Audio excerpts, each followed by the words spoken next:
Hello' guys, কি খবৰ আপোনালোকৰ? চ' গাইজ, আজি এইটো ভিডিঅ'ত মই বিশেষকৈ আলোচনা কৰিম সুখবীৰ যি ফিজিকেল হৈ আছে সুখবীত SSC GDৰ।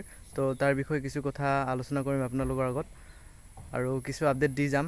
যিমান দূৰ মই গম পাইছোঁ সেই বিষয়ে জনাই যাম আপোনালোকক।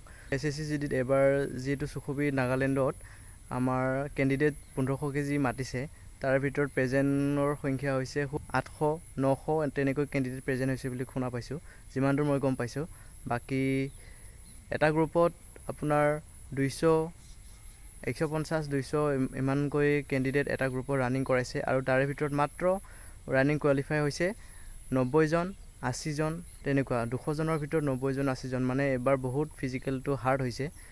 বহুতে ভাবি আছে যে এবাৰ SSC GDৰ যি নাগালেণ্ডত আমাৰ সুখবীত ৰানিংটো হ'ব, তাৰ ৰানিঙৰ ট্ৰেকটো কেনেকুৱা, গ্ৰাউণ্ডটো কেনেকুৱা। তো গ্ৰাউণ্ড বুলি নহয়, ৰাস্তাই মানে ৰাস্তাই হয়, কিন্তু 500 মিটাৰ ট্ৰেক হয় আৰু মানে 500 মিটাৰ ৰাউণ্ড কমপ্লিট কৰিব লাগে, আপোনাৰ 10 পাক কমপ্লিট কৰিব লাগিব।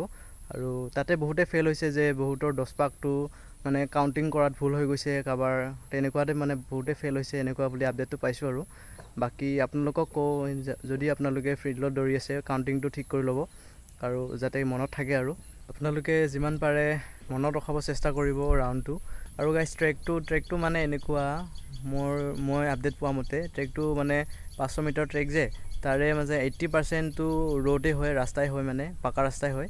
বাকী 20%টো মানে এনেকুৱা মাটি আছে, মানে খাল বাম আছে, মানে ৰাস্তাটো ইমানো ঠিক নহয়। মানে 80%খিনি ভালেই, মানে বাকী অলপটো আছে আৰু মানে তেনেকুৱা। আপোনালোকে এইখিনি মিলাই কিনে দৌৰিব লাগিব। আৰু মোৰো আছে বাৰু, মোৰ 4 ছেপ্টেম্বৰ তাৰিখে আছে। তো আপোনালোকৰ কাৰ আছে আহিবলগীয়া টাইমত আপোনালোক সকলোকে শুভেচ্ছা জনালোঁ, যে আপোনালোকে আপোনাৰ নিজৰ বেষ্ট দিয়ে আৰু কোৱালিফাই হৈ আহে ৰানিংটোৰ। বাকী আপডেট যদি পাওঁ আৰু কিছুমান দিব চেষ্টা কৰিম। আৰু ডকুমেণ্টৰ বিষয়ে বিশেষকৈ মই কৈ দিওঁ, ডকুমেণ্টছ কি চেক হৈছে।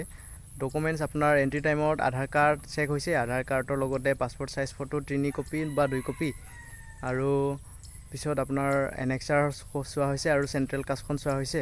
বাকী বিশেষ একো চোৱা হোৱা নাই তেনেকৈ। আৰু আপোনালোকে লগত পেন লৈ যাব নাপাহৰিব, মানে কলম আপোনালোকে এটা ব্লু পেন আৰু এটা ব্লেক পেন নিশ্চয়কৈ লৈ যাব। ডকুমেণ্টছৰ বিষয়ে ইমান বাকী বেলেগ বস্তু চেক কৰা নাই, আপোনাৰ খালি চেক কৰিছে আধাৰ কাৰ্ডখন আৰু আইডেণ্টি প্ৰুফৰ কাৰণে আধাৰ কাৰ্ডখন আৰু পাছপৰ্ট চাইজ ফটো আৰু এনেক্সাৰখন হাইট চেষ্টৰ কাৰণে আৰু চেণ্ট্ৰেল কাষ্টখন, ইমানেই চেক কৰিছে।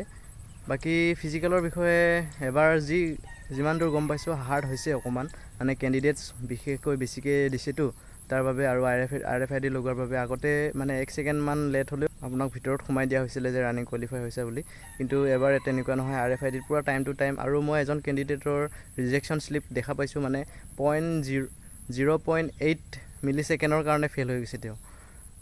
কি ক'ম, আপোনালোকৰ যাতে এনেকুৱা নহয়, আপোনালোকে আপোনালোকৰ বেষ্ট দিয়ক।